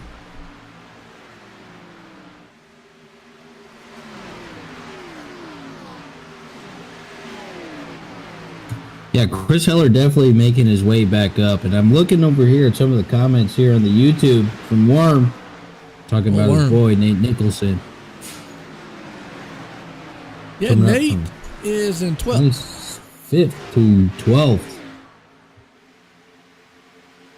So, there he is right there in that black and green. Looks like a Heineken thing. A little damage on the back end. That's why probably why he's off the pace just a little bit. He's got a little damage on the right side, and a little bit in the back is probably what's happening. Remember earlier on, he was fast. Right there, he's up to 12th. He's been able to battle back, so not bad of a turnaround for him. Pit stops. Looks like we're happening here. I gotta think that the biggest thing here with the pit stops, as Daniel's got the lead, is being able to get on pit road, get off pit road obviously, but have enough time to catch the guys up there. You know and I know, if we're going to do, we've not seen green flag stops all night long, but when you do, and they're spread out like this, for instance, let's say Daniel as opposed to RJ, you see that gap. Doesn't look huge on the track, but on pit road, that gap can probably go 2 times that. Especially if RJ does not figure out what his pit times are. It could go further than that, but that's just how green flag stops are. We got a car. I don't know who that was, but well, they shot off down the infield there. It was Scott Stewart. Yeah, I saw him right out of the corner just shoot down towards that inside wall there along the backstretch. Well, we're talking about pit stops here. Still got this group right here battling with each other. You've got to have enough time to get into pit road, get off, and still have enough time to maybe catch them guys. The problem is what strategy do you do? Let's see here. Let's kind of break some things down. Brandon Perkuski pitted at lap 104. Christopher pitted at lap 105. They, in theory, could go the whole way. And I'm going to say this. If they could stay out and get far enough out in the lead, but where they're at right now, that's the only problem I see. Christopher really needs to, he's about 5 seconds back, 4.5 seconds back from Daniel. Really needs to close in a little bit more, I would say. I would probably like, if I was him, I'd probably like to be at least maybe 2.5, 3 seconds, maybe a little bit less than that, to the leader. Because here's what's going to happen is when Daniel and all those guys in front do pit, I'm going to say Christopher and Brandon are going to stay out. I don't see any other. Yeah, I don't see any other strategy here. Because if you pit with everybody else, you're not going to win this race. I'm going to say it that way. Unless maybe you get a caution on your side, but them being able to go in theory the entire distance, unless obviously green white checker, etc. If they can get a big enough lead, and when I say big enough lead, they're going to need probably, I'm going to say at least 8 to 10 second lead with about 20 to 15 laps to go. Because when Daniel and those guys, and we got a pass for the lead. Actually, Tommy Ryan took the lead over. But with those guys like Tommy and Brandon, Daniel up there, as fast as they're going to be on newer tires, they're going to be coming. But will they have enough time to run them down? So that's why I say you got Brandon and Christopher, who did pit on lap 104 and 105. In theory, by the numbers, can go the whole way. So I'm going to go out on a limb and say that Christopher's strategy at this point, and we talked about it earlier, if everything winds right, and it did, that he is planning to go, as long as everything stays green, go the entire distance here. Could be wrong, but I really don't see any other way to play this. Now, who in that top side there is going to take 2 tires? Actually, RJ. Remember he took 2 tires earlier? And I wouldn't put it past him just to take the other set of 2 tires. But then again, we'll have to see. I think if they come down pit road, that has to be his gamble, because his pit times all night have not been there. They have not hit those marks. So I think if he comes down, then that's what he's going to have to do. But then, what you're talking about, man, if Brandon Burkuski and Chris Heller don't come down, and those guys in front of him come down and get 4 tires, say they all get 4 tires, there is no way they're going to catch them. It's going to be impossible to catch them with the time we have left here. Even with the time when you were talking about it, I think it would be impossible. With 14 to go, yeah, your time's running out for like Tommy Ryan and them. Now, I say they pitted at lap 98. I'm saying they've got to pit. But again, it said the window was 40 to 45 laps. Sometimes that window can be stretched. But the longer, if they can't make it, let's say like Tommy and Daniel and Elliott, they can't make it. The longer they stay out, like what you just said, yes, it's going to be hard. I mean, Christopher at this moment, Brandon Percussey at this moment, they know what they've got, and it's pretty much we're staying out. But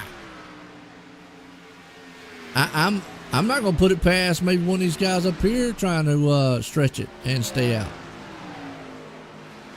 Because at some point, you pretty much, what's that old saying? You made your bed, you got to lay in it. And I think at this point right here, you're right, Alex, that these guys, if they come in, they're not going to have enough time to get back to the front. So, can they make it the entire distance?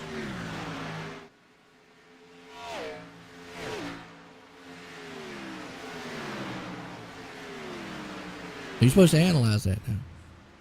Yeah. The dog. Went quiet on me.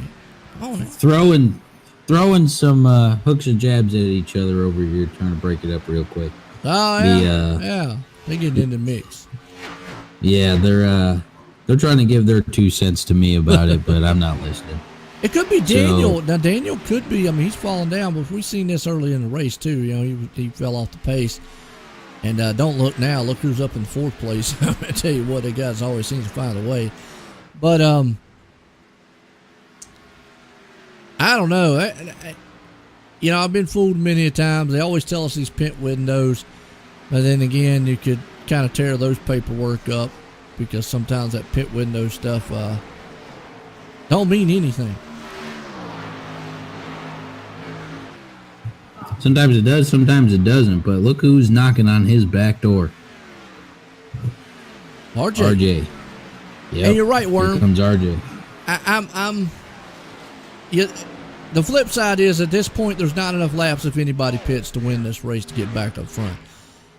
But I'm with you. We could see somebody run out of fuel, especially if it's green, white, checkered. Everybody's coming in.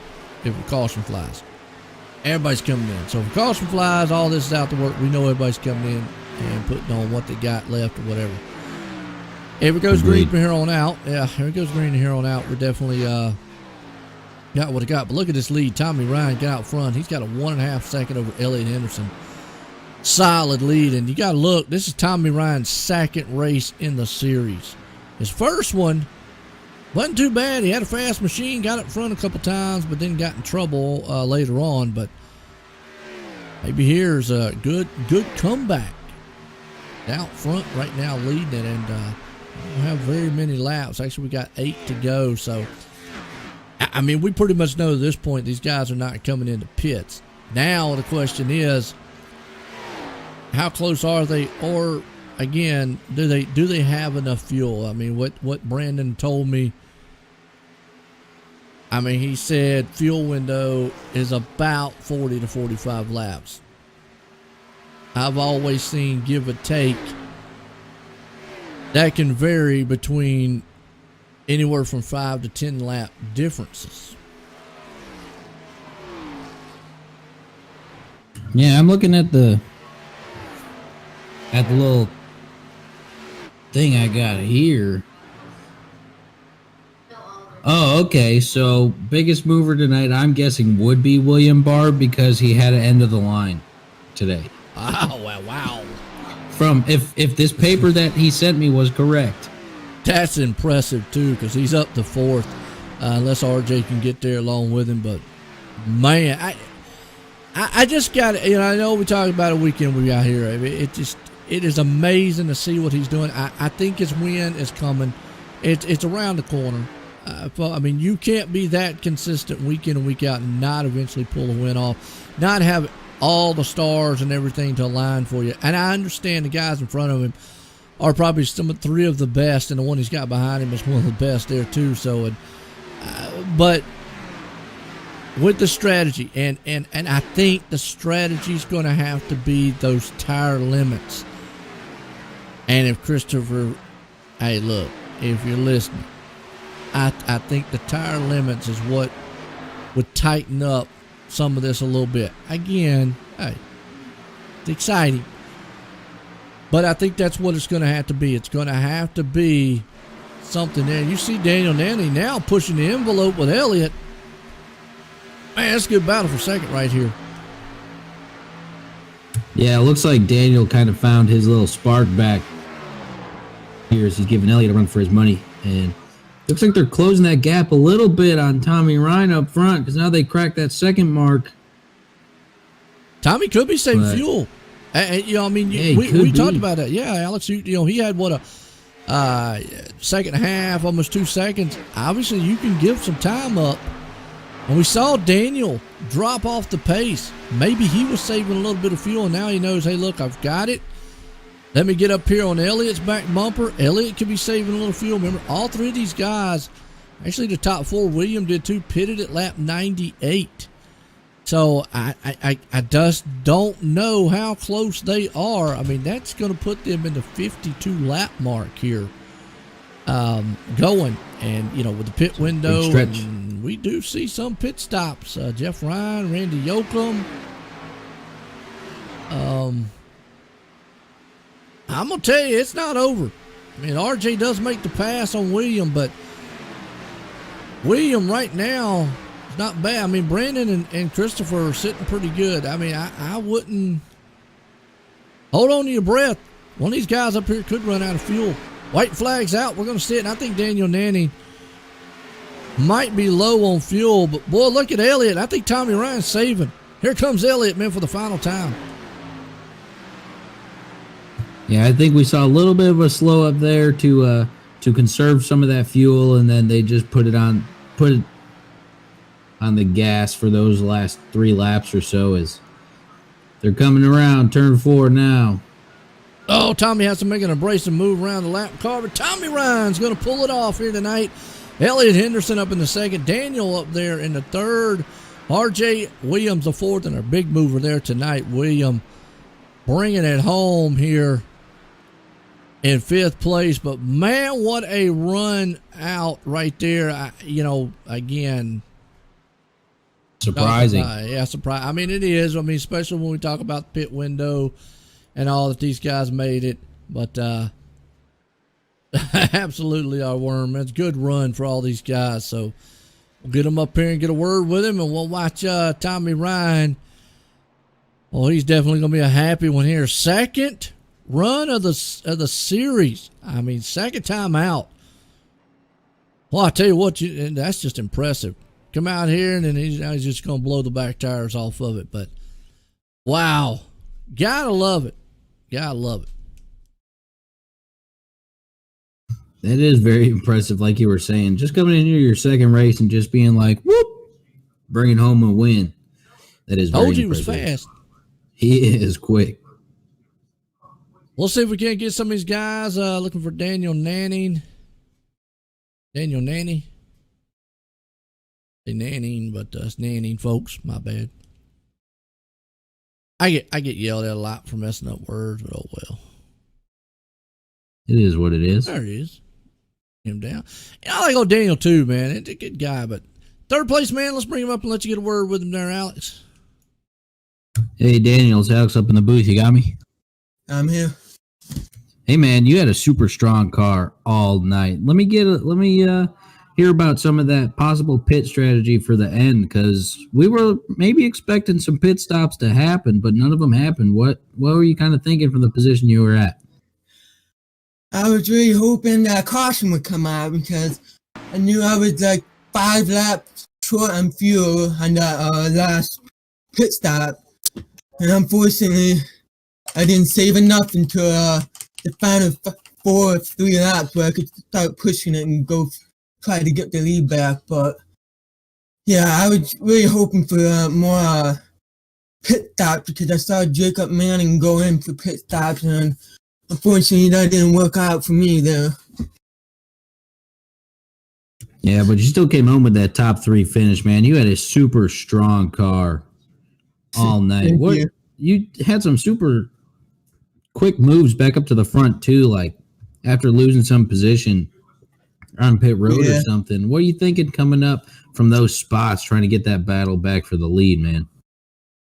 I was thinking, I knew a few cars stayed out and one car only took 2 tires, and I was still in the top 5, so I was thinking if I'm safe enough to make it through wide, I can get my lead back, and fortunately that's what happened, and I kept Elliott behind me for a good amount of time, and then the final pit stop and whatever happened, the 6 car came out of nowhere, and he was fast. He was pretty fast, and he deserved that one after taking the lead from me. Yeah, and it looks like that 3 wide trick worked for you a few times from what I remember. But anybody you want to give a shout out to or thank for this good, super strong, very dominant 3rd place finish here at Charlotte this evening? I have to get a shout out to the lead owner, Christopher Hale and Brandon Bacacci, for making this possible. And if it wasn't for them, all of us wouldn't be here and celebrating our finishes. I gotta give a shout out to you guys for broadcasting this for us. You know, you guys are like, you know, I'm sorry, I'm very lightheaded from that race, but you guys really make sure like we can put on the best racing for the fans out there, you know. And I gotta give a shout out to my teammate Frederick for being there. Unfortunately, he ran out of gas in the last lap and finished 15th, but he was pretty fast tonight. And also, I gotta give a big shout out to iRacing for giving us multi-groove racing, because for the first time in a long time, we got to use that high groove, and it felt nice up there.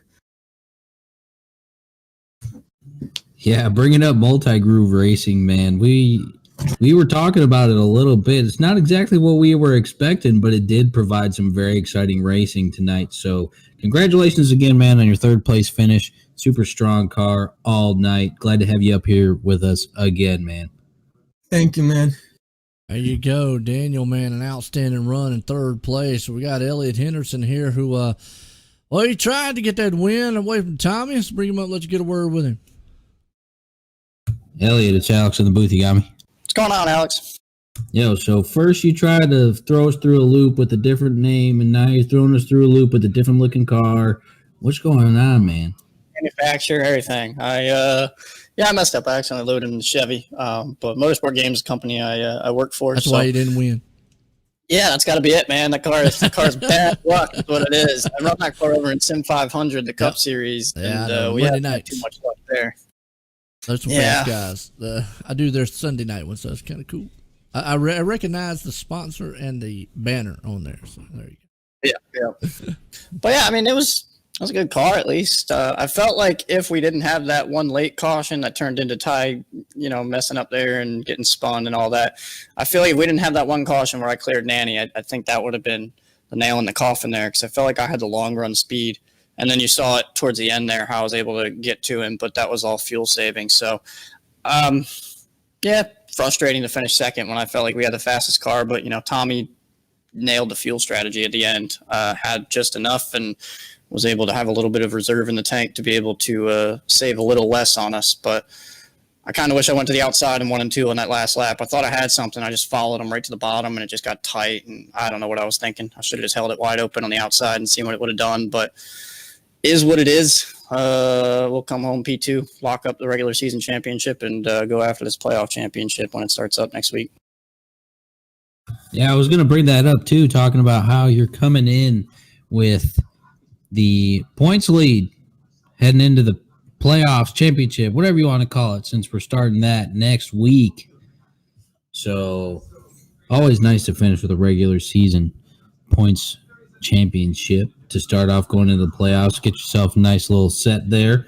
But I mean, dude, it's like I never got to even ask you anything. You just say it all, man. So I'm just gonna hit it and be like, you got anybody you want to give a shout out to or thank for this second place finish here? I mean, you could always try to come up with other questions. There's always plenty to talk about. Dude, I'm trying. There's a lot of fun racing between Nanny and I that I hope you guys got on. But yeah, it was. I guess if you want me to talk more, I mean, it was hard as hell to pass tonight. I don't know if it really translates on broadcast, but 5-6 laps in, everybody's just migrated to the top, and when you can't really run the bottom and clear someone, you're literally just running the top, waiting for someone to kill their tires, and then eventually clear them back. But you just. It's a waiting game at that point, and you're trying to not hit the wall. So I never actually ran the wall tonight because I did myself in at Darlington in the trucks and gave myself 30 seconds of damage at the beginning there. I was like, I'm not doing that tonight. So I think we may have scrubbed the wall twice, but came out here with a 0x and only 5 seconds of damage total. So a lot better of a night damage wise. But yeah, it was just super hard to pass. So I knew that on the start of the race and on every restart that you needed to be aggressive. But then as the leader with the draft, you're also screwed and they're going to get huge runs. That's how I had to block Nanny into the bottom and he went to the apron. And yeah, it was some interesting stuff. It was a good race. It was a lot of fun. I'm glad, Barkowski and Heller, and I'll go into the thanking stuff now, but, all the guys that put this on, it's a great league, and we've had some really fun races recently. I look forward to the playoffs, but thank you guys for putting on this show and letting us go back and rewatch our either our idiotness between some of the wrecks, our bad strategy calls, or, we get to watch Tommy play his strategy perfect. I think that last run was a ton of fun to watch between Nanny and Tommy battling it out, and then all three of us having to fuel save and everything. So I think you got a little bit of everything out of this race, which is always fun. And then I'm not even going to go through the list because I feel like I fuck it up every week. Sorry, mess it up every week. But Split Second Esports, EHR, Elliot Henderson Racing, all my guys that actually come in and race. It's funny because Ty and I both showed up in a Chevy, and I said we messed up and put some Spire equipment in it. And at one point we were running 1-2. So it seemed to have worked pretty well, but just couldn't find a little bit of edge at the end there. But P2 is a solid night, and we'll reflect on that going into, I don't even know what track is next, but whatever's next week. Yeah, man, bringing that up, we were talking about how for that last pretty much pit strategy that happened, we were thinking about how, hey, some of these guys are going to have to come down. And then none of you guys came down. You're throwing us all through a loop up here. And so we were expecting some different stuff there at the end a little bit, or at least what we were thinking. But seeing how you guys were going, and like you said, I thought it was really exciting from this end, watching it. I'd be interested to know if Tommy was clutching at all. I know when they were battling, that's when I started saving. I felt like if I could stay within a second of them, which is all I was trying to do while they were side by side, I felt like I could get back to them, and I felt like I'd have better tires at that point. And I mean, Tommy was super cool, let me chill in second when he had multiple runs, and he just pushed me down the backstretch. I appreciate racing around him. He's a stellar fucking talent and an awesome guy to race. I promise I'll stop cursing maybe one day, but this was sorry about that. But he's a great talent, and I love racing around him. And he did a great job saving the tires at the end, saving the fuel, and making sure that he could get home. But I'd be interested to know if he was actually clutching, because I started doing that, and I don't know if it was really beneficial. I feel like we were lifting enough that we didn't really need to clutch. But I only had 0.7 of a gallon left in the tank, so I maybe had 2 laps left in it at max, which means I should have gone 2 laps sooner, and maybe I could have eaten up that 1 or 2/10 gap that he beat me by. But that's kind of the only thing that I'm interested to know what he did. But no one really wants to tell their secrets. I'm sure he was probably just lifting a ton and praying that it was actually not going to run out. But it was definitely fun between the three of us. I felt like, especially when Nanny started pressuring me to get back to him, and then I felt like I could pressure him because I had enough fuel. But yeah, you definitely get some interesting stuff when you get some fuel mileage races like that. Absolutely. Always making for an exciting little change up with the factors at the end of the race. So, man, we always have you up here. So congratulations being back in that second place finish. Always glad to have you up here bringing us through. Definitely give us a lot of good insider information. So congratulations again, that second place finish here at Charlotte this evening. Yeah, thanks, guys. Enjoy talking to Tommy. There we go. Tell you what, Ellen Henderson always right there pulling it off in second place tonight with this guy, Tommy Ryan. He is definitely fast. Tommy, join the booth. Got a copy? Boy. Man, it's been a while. I tell you what, when I saw you jump up here in the series, I said, man, there you go. That's another fast guy. The other time didn't work out too well, but, man, it didn't take long for you to find victory lane. But unique track out here. A couple things. How was your car all night? It was odd. You had to put your car in different places throughout the run, which was very unique. iRacing has done some homework, and you got to search around, man. It's really, really fun. So I was pretty snug for the most part. I was never really loose unless you hit the apron or something. But overall, man, the thing had grip, and you keep the right front on it, man, it would dig the whole run. That's another thing I was noticing, because I'm used to the old way of Charlotte was, but I noticed y'all was able to do the middle to high lane. And a lot of guys were talking about it. So I got to ask, you run all the time here. What's the major difference now from what Charlotte was before to what it is now? It used to just be a single groove racetrack where you had to be on the bottom in both ends. And now when you take off, you can run the bottom, but you can also run the top. But in the middle, I would say about 15 laps, get on your tires, man, everybody's going to be moving up in both ends unless you want to lift early, which kind of saved my tires on 1 and 2, because a lot of guys were up in the top of 1 and 2 and really in the throttle quick, where I was not so much in the throttle. And I think that probably saved me enough gas there at the end. But just the amount of grip from the middle to the top, it's incredible. It's kind of like old Talladega BR back in the days.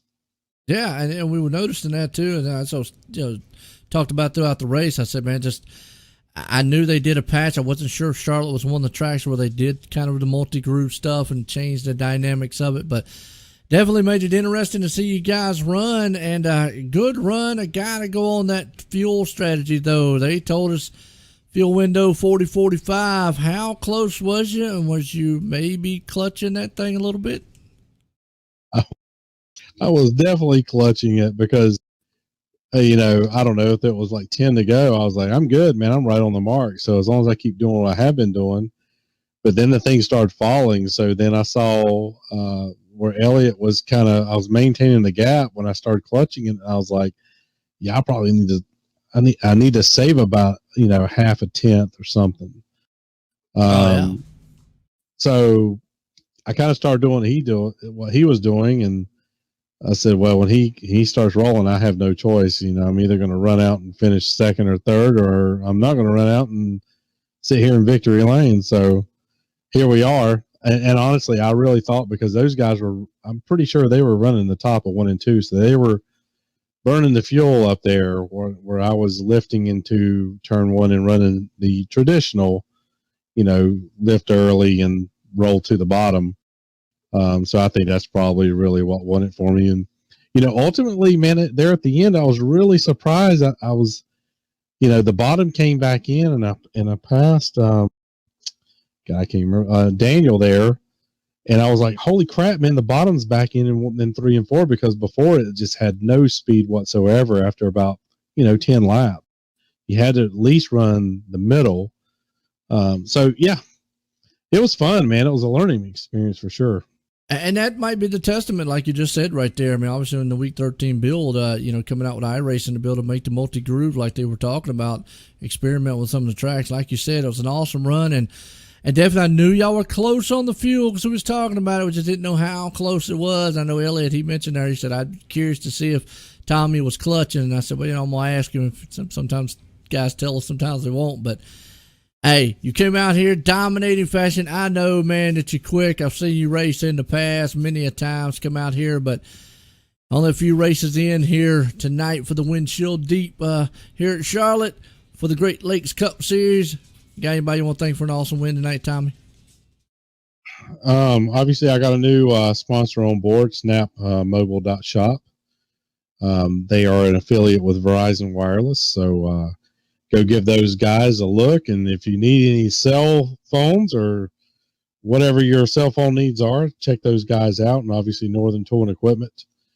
So yeah, it's a fun league. I'm glad I stumbled across this. I ran with Elliot Henderson in a couple other leagues and found him in here, and I was like, hey man, that looked kind of fun. I'd like to come ride around with you guys.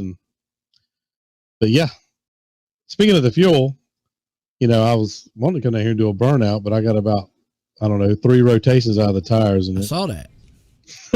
So it was close, man.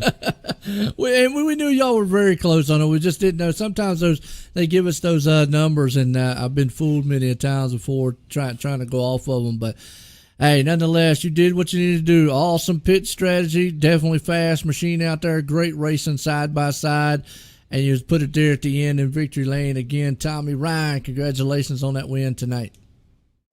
Hey, I do have one question. I don't know if you know or not. Since I won the race, does that make me eligible for this chase, or did I not? You know what? That is something for Christopher Heller to answer. And that's a point that we didn't really talk a lot of tonight. That's on me for not, because you're right. Next week does start the chase. Normally, yes, I would say it would, but I do not know and don't want to say wrong and get your hopes up. And then what's Joe talking about? He's lost his mind as usual. Don't know all the logistics and rules behind how many races you have to have, or et cetera, et cetera. But I'm good either way. I don't want to take something away from somebody who's been here all season, and I'll show up, for the last 2 races and win something. And it's not my style, but doesn't mean you can't win a lot of races in the chase. Now, I mean that's my thing. A lot of drivers think just because they're not in the chase or something, well, my season's done. Hey, still show that you're fast. Still show that you got what it takes to be at the top. Yeah. Either way, man, I'm good. So I don't want to be greedy and take something away from somebody who's been here all season. So whatever his decision is fine with me. I'm here to get on your broadcast, and you let me and you make me famous. So I mean, you're already famous. Way, I've seen you many times. Yeah, I mean, it definitely, they've known you from a lot of other great series there, and know you're definitely bad fast when you come out. So I told Alex up there, I said, I know that guy out there, him and his man Randy Yoakum out there. Unfortunately, Randy's just had some bad luck several races, but you're making up for it, man. I tell you, again, congratulations on that awesome win tonight. All right, man. See you, maybe next week. We'll see. There you go. I'll tell you what, Tommy Ryan put in the victory lane as always. And, they definitely saving a little fuel there at the end, Alex. So kind of answered the questions on what Elliot was talking about. We saw a little bit of everything, like they said. We saw some great multi-groove racing, which definitely iRacing has come a long way on. We've seen, some fuel strategy out there, some pit stop strategy, a few guys getting in a little bit of trouble, some guys bouncing back, like RJ, for instance, up in fourth. Williams still having a good run there in his consistency run up in fifth. But what a race all in all here to cap it off here at Charlotte under the lights. Yeah, I thought tonight was I thought it was a pretty great race. And one of the biggest things that was brought up a couple of times, like you just said, that multi-groove racing, man, that stuff was pretty gnarly to see, especially at a track where I'm not used to seeing that kind of stuff. So seeing how that came out and seeing some very well played out fuel strategy at the end to pull off a win, it was just a great race tonight here at Charlotte, man. Well, I tell you what, folks, run over there to the windshielddeep.com. Give those guys a like and a share out there on their stuff. I know they appreciate it. Check out some of the podcasts. I might check them out later on, but nonetheless, it was a good one here under the lights at Charlotte. As for the Great Lakes Cup Series here, we'll be back tomorrow night with some great racing here on OSR Network on YouTube and Facebook. Hit the likes, follows, and shares out there. We appreciate everybody, everyone. Have a good night.